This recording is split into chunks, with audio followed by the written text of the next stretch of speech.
So far away, Lucas, do you want to just make Fact Fiend videos again? I didn't realise this was an option, Karl. I thought you'd retired forever. Nah, didn't stick.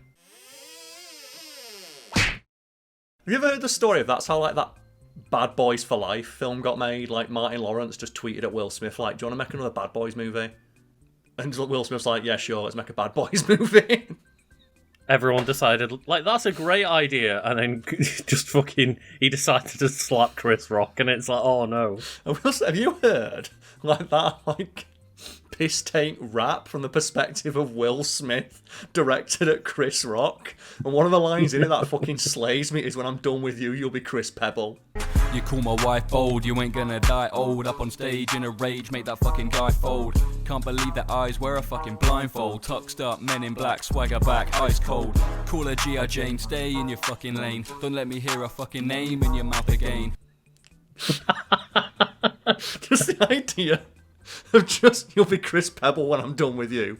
It's like, oh yeah, you know, paper beats rock, and I'm Will Smith's always carrying fat stacks. Anyway, let's talk about how Steven Spielberg wanted the FBI to shoot E.T. No, sir. I'm just a little anxious to get up there and whoop E.T.'s ass, that's all. On its release, E.T., the extra special alien, was a bona fide cultural event, with the film quickly becoming one of the most successful in the history of the entire medium of film.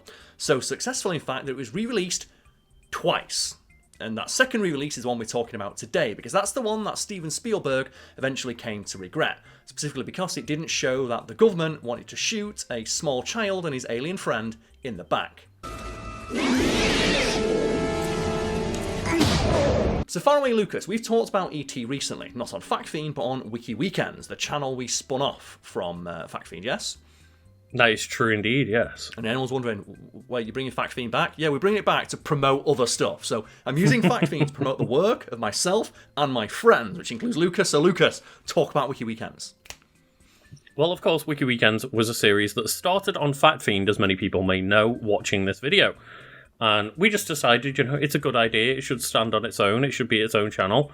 And that's exactly what we did. And then, yeah, not long ago, we talked about E.T., the video game, and how it maybe killed the entire video game industry. Maybe, maybe not. If you want to find out the full details, you can follow the links below. But let's now talk about a weird moment in history, Lucas. And that was where George Lucas almost managed to convince his friend Steven Spielberg to come over to the dark side.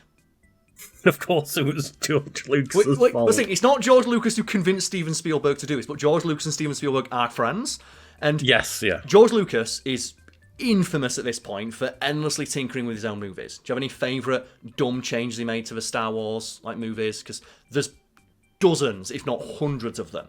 My personal favourite is that while the original movie, the first one, number 4, was in cinemas, George Lucas changed the sound mix. George Lucas then spent the next month, with the help of his sound designer, Ben Bird, altering the 35mm stereo mix and creating a new 35mm mono mix, which released in June of 1977. The changes in these two sound mixes have created many an argument between fans on which sound effects were originally in the film and which sound effects were added later. It's emblematic of what he eventually became, and it's while the first movie was still in theatres, George Lucas was tinkering with the sound mix. Which means that we made a video on it, a year or so ago, that there is an argument to be made that nobody has seen the original version of Star Wars, because what is the original version? Because the first version released did not even exist after 3 months of the film being in theatres, because George Lucas was doing different sound mixes and sending out new reels to theatres.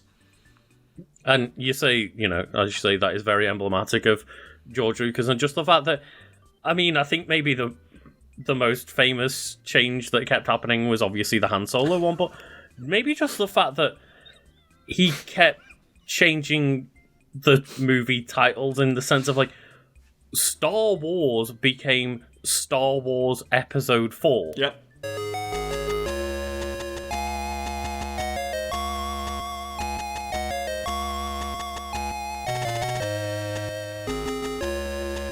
And I think it's to the point where there were posters made for the third movie in the original trilogy with a different title. That's how close to release it was, and George Lucas just changed it at the last second. because he didn't like the title. It's like, that's the thing. He was changing the movies before the movies came out. You know what that is? Revenge of the Jedi? Yeah, it's the third movie, right? Yeah, it was the third movie, but it wasn't. It was Return of the Jedi. They changed the name. I think one of my, I think one of the ones that sticks out to me that's just seemingly this, pointless addition that I don't know why it exists is, I can't remember which one of the original trilogy, I think it's just number 4, where they just add in that alien singer who has, a solo. Yeah. And I'm like, why did this need to be added? I think my favourite one, because I didn't think it was real, is when you told me that they changed the hand shot first scene, again, to make Greedo scream, McClunky! And that just got me. McClunky. I thought you were taking the piss. And then when I walked in, I was like, no, McClunky! When I heard about that, I also thought he was taking the piss. It's no, they just throw in Greedo saying McClunky. I also like the one where they used CGI to move Harrison Ford's head to the side to make it look like he dodged the shot. McClunky.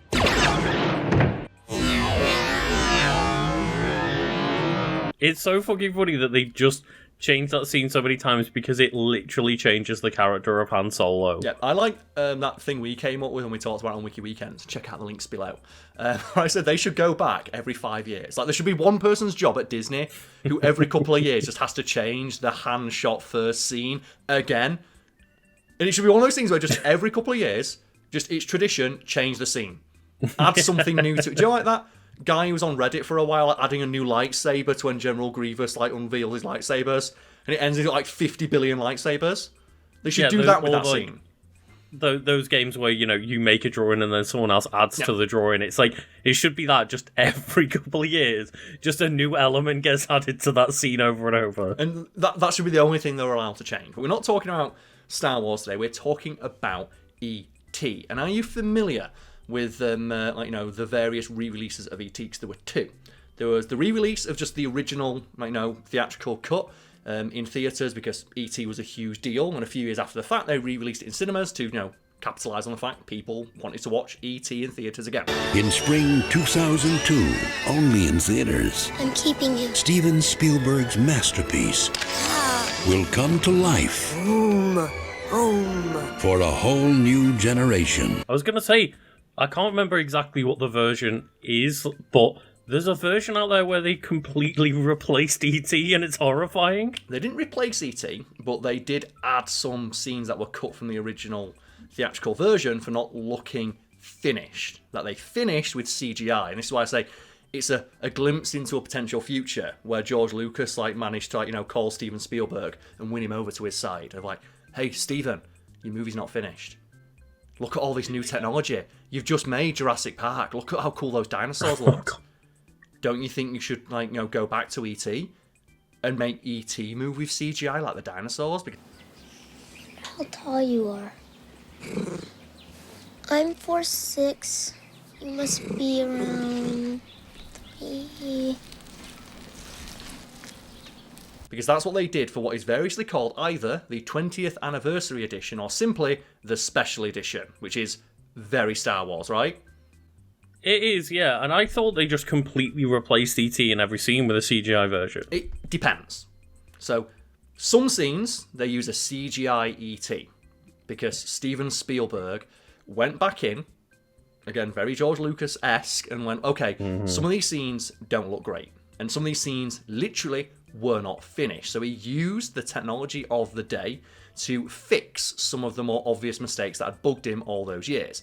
They include shots of E.T. where it looks like he shot himself, adding in older scenes where the animatronic puppet wasn't that great, because sometimes they use animatronic, sometimes it's a puppet, sometimes it was a guy with no legs in a costume. There's going to be a 3-way screaming match. On 3. 1, 2, 3. And they combined all those shots together, and some of them didn't look great, so they were cut from the final release, and he went back in and put those back in using CGI to complete them. Then there's a couple of other things where it was just obvious mistakes that he just didn't like. For example, do you like the iconic shots of them on the bike going through the sky in front of the moon? Mm-hmm. You notice that the cape Elliot's wearing doesn't flap in the wind. That always pissed him off, so he went back in, used CGI to make the cape flap in the wind.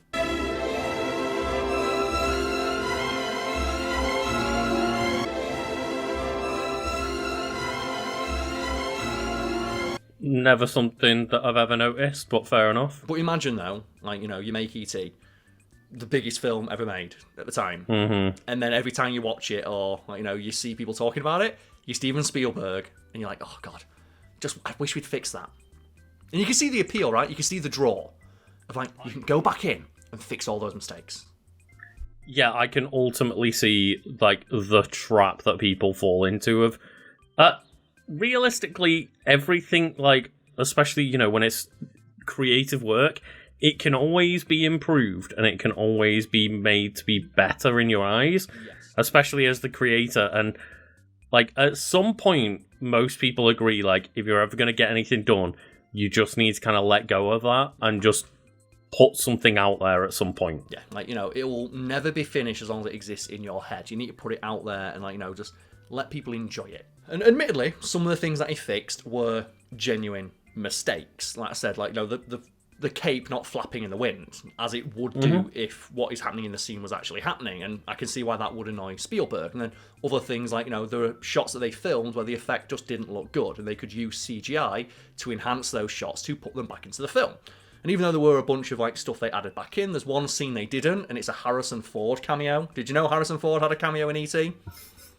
No, but it doesn't surprise me. So Harrison Ford did have a cameo in E.T., and they have never added this scene back in, save for on a obscure Laserdisc release, and it is a voice-only cameo, and it's Elliot in school. You say you don't know why you did these things. But I'm sorry. I'll never do them again. I see you fine young people from good homes. Steven Spielberg thought that'd be too distracting, so he didn't put that in. And that's like one of the scenes that he didn't put into the special edition, but was on like the Laserdisc edition, showing that there's like there's multiple versions of this film that exist. It's crazy, right?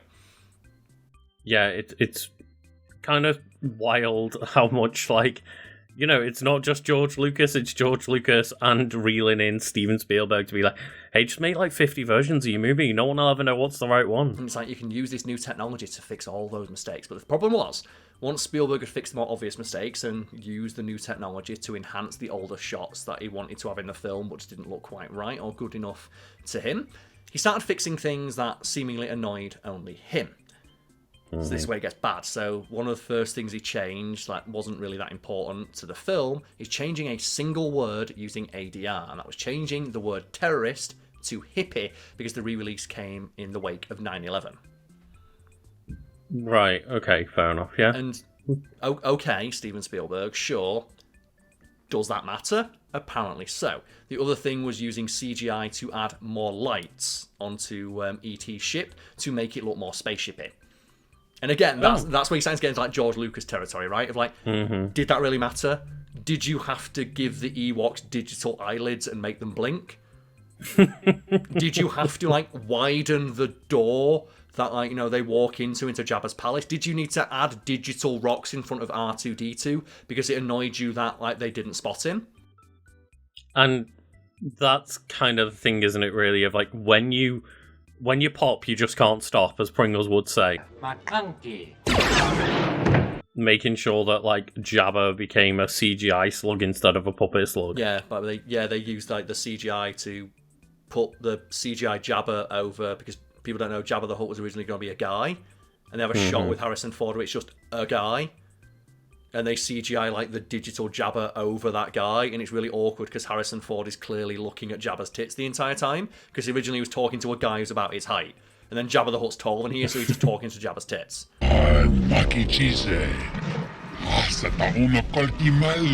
And then he got replaced with like a different CGI Jabba, and then they made it so that Han Solo gets CGI'd walking over the tail, and like they lift him up digitally over his tail. I think Harrison Ford tripped in real life, and they put it into the film as if he's tripping on Jabba's tail, and it's like, it's fucking weird. Even I get bored sometimes.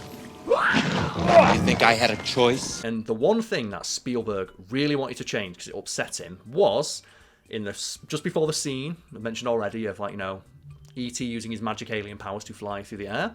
There's government agents chasing after them with shotguns. Right. And it's clear that the G-men in that scene are about to just Dante that alien. Like, they're gonna do some jump cancel shotgun combos to that little boy and his alien friend, because they're holding the shot and they're pointing them at the as they fly. Like, they're about to engage in some alien skeet shooting. I wonder if, like, the ending of Paul is then a reference to that fact, then, that they originally had shotguns. I think it is, yeah. Because, like, if people don't remember, like, in Paul, like, there's, like, an agent that turns up, or agents that turn up with a shotgun and end up shotgunning Simon Pegg in the chest. Yeah, it will be a reference to E.T., I imagine. I've only seen that film once, because you almost got me Seth Rogen, you almost convinced me that that was an Edgar Wright movie, but it wasn't. You almost tricked me. It was a Simon Pegg and Nick Frost movie starring an alien when they said the last Cornetto trilogy movie would be an alien movie. That does annoy me a little bit, because that's like, Seth, you almost got me. It's not an Edgar Wright movie, though. And what Spielberg did is he didn't like that. So he went back and he insisted that they use digital technology to replace the shotguns with walkie-talkie. The obvious choice. Replace guns with walkie-talkies. And it looks real bad as well. That's the thing, it looks obvious. It's obvious that they just dragged and dropped it in. Like, it is so hastily done. But eventually, Spielberg came to regret that decision. You know, very Star Wars-esque, he turned away from the dark side. He saw the power and the potential that it had, but he turned away. He couldn't do it. And he actually got really annoyed that that version of the film was seen as the definitive version of the film. So he used his not inconsiderable clout in Hollywood to basically delete it from existence. Yeah, like, how on earth do you get that just deleted from existence? Surely people have just copies lying around of the movie and stuff. Well, of course, you can just go buy a copy of that special edition, but you can't get a high-quality copy because it doesn't really exist on Blu-ray. And that's because every time they re-released E.T., which they do a lot because it's E.T., and they can always make a special box set or, an anniversary edition, Spielberg would not give his blessing to the release unless they included as a special feature the original film with none of the changes. So that's the only way they could get him to go appear on a commentary track or do any additional marketing for it. And eventually, Universal realised, we're giving people two versions of the film. This isn't great. We're a company. It's not a good idea to give people more stuff for free. And it's obvious Spielberg wants nothing to do with the 20th anniversary edition. Let's just stop putting that on releases and just release the original version instead, because that's the one he's given his blessing to. And as a result, the special edition is harder to track down the original edition. That's like the anti-George Lucas he turned away from the dark side. Yeah, because it's almost impossible to find any original version of Star Wars now, but it's the opposite with E.T. Where the special edition is the harder version to track down. It exists. It does exist out there. It's a lot easier to track down the special edition of E.T. than it is the original version of Star Wars, if the original version even exists. Now, for its 20th anniversary, the adventure of a lifetime returns to the big screen in a way you've never seen before. It's weird that, Steven Spielberg learned that maybe this is poisoned water and he should turn away from the well. Yep, and what he's done is he's gone on record as saying it is a mistake to go back and change movies in that way. I stand by the vision I had for that film at the time, mistakes and all. And he's talked about how if he ever released all the versions of his film, he wouldn't be tempted to go back in and use CGI to erase mistakes or wires for stunts and stuff, because that's the movie that he made, and he's proud of it, and the role it played in building his career. And as I said, just George Lucas learned the exact opposite lesson. He literally had to have Star Wars taken off him. Just Disney's but we'll take that. That's ours now. And then they still added McClunky's. McClunky! It's so good! How would, people be able to watch Jurassic Park without pointing out that, oh, did you notice the, Velociraptor falling over in the background or whatever it is? The Velociraptor that doesn't move. Yeah. I love the Velociraptor that doesn't move. The Velociraptor that doesn't move is so funny, because it costs $1 billion a second to animate those Velociraptors, so they don't move unless they're in the center of the frame.